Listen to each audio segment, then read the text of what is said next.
इथं सुरक्षा ऑफिसच्या समोर आत्ताच मला सांगितलं की या समोरच्या बाजूला ती गाडी उभी होती।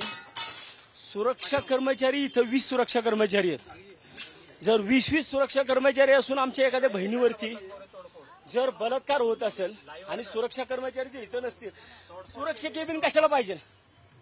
कशाला सुरक्षा केबिन पाहिजे? जर तुमच्या इथं आतमधल्या बाजूला पोलीस येऊ शकत नाहीत, पोलिसांचं इथं नियंत्रण नाहीये, मग यांच्या सुरक्षा कर्मचाऱ्यांचं कशाला? इथं काय फक्त यांना बसण्यासाठी केबिन केल्यात का? ह्या जर ह्या ठिकाणी केबिन मध्ये बसून ही लोक आतमधल्या बाजूला जिथं मी आता जाऊन आलो त्या ठिकाणी आपण पाहिलं तर तिथं शिवशाही नावाच्या 4 एसटी उभ्या आहेत।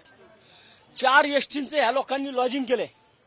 याचा अर्थ असा होतो की ह्याच नालायक लोकांच्या ह्या सुरक्षा कर्मचाऱ्यांच्या यांच्या अंडर ह्यांच्या उपस्थितीमध्ये इथं रोज बलात्कार होतात।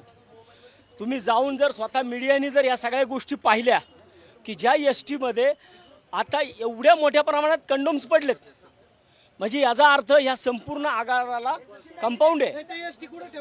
इथं मागच्या बाजूला आहेत ढिगाणी, त्याच्यामध्ये आता जाऊन शेकडोनी कंडोम्स पडलेले आहेत।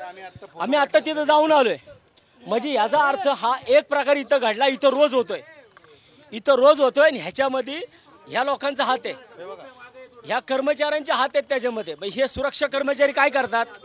इथं बसून काय फक्त ही लोक इथं केबिन उभवायला आहेत काही लोक? काही वेळापूर्वी नीलम गोरे यांनी सुद्धा याची पाहणी केलेली आहे, पण या परिसराची त्यांनी पाहणी केली नाही, बाहेरची पाहणी केलेली आहे। मला तुम्ही आत्ताच तुम्हीच बघा गाडी कुठे आहे? गाडी इथं समोर होती आत्ता, म्हणजे ज्या टायमाला बलात्कार घडला त्या टायमाला गाडी सुरक्षा केबिनच्या समोर होती। जर या सुरक्षा केबिन मधले कर्मचारी जर त्यावेळेस जागेवरती असते, इले ना आता आतमध्ये जाऊन देत नाहीत, त्या गाडीमध्ये कोणाला जाऊन देत नाही, परंतु ती गाडी इथं समोर होती ना। जर सुरक्षा कर्मचाऱ्यांचं काम काय? या आगाराची सुरक्षा करणं, मग त्या सुरक्षा कर्मचाऱ्याच्या केबिनच्या समोर जर एखाद्या आमच्या आई बहिणीवरती बलात्कार होत असेल आणि हे लोक जर हे काही सुरक्षा करू शकत नसतील तर यांना या सुरक्षा केबिन करण्याचा आणि या सुरक्षा केबिनमध्ये बसण्याचा कोणाला अधिकार आहे?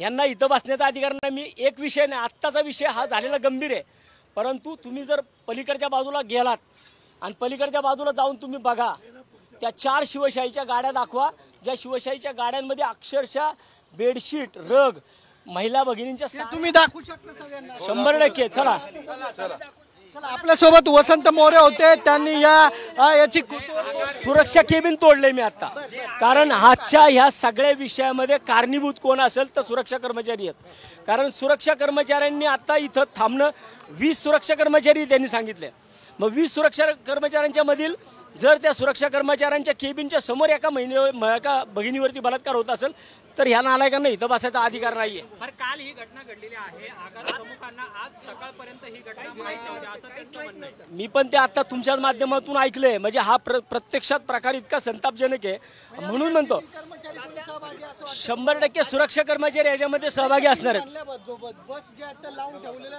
तुम्ही तिथंच चला, 100%।